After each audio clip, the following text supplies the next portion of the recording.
Consejeros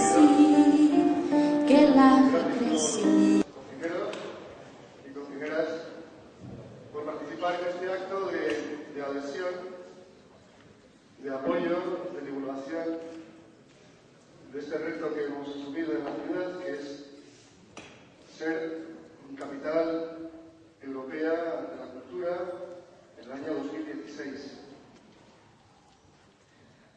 Por eso, en la ciudad de San Sebastián, en Donosti, hoy, finalizada la Semana Grande, ayer, de esa manera tan lluviosa, en esa traca final de lluvia, hemos querido, hoy domingo, que estaba el día libre, desarrollar 13-14 conciertos en la calle, en distintos puntos de la ciudad, todos ellos conciertos de distintas músicas relacionados con esta candidatura.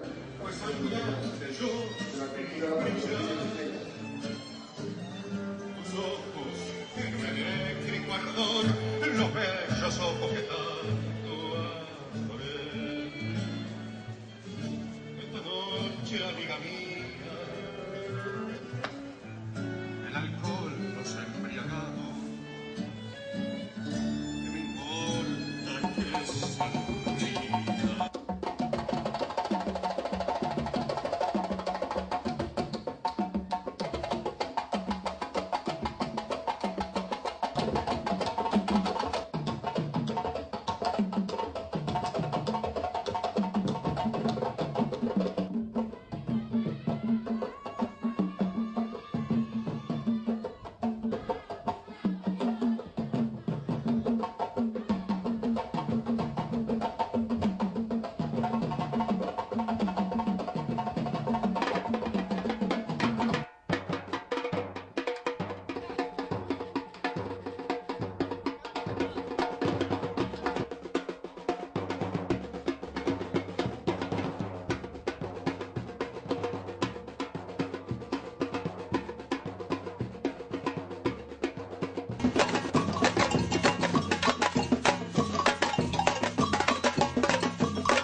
A me ciò c'ha du e cadi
perucho rara, que echará penas al aire y no echan más de este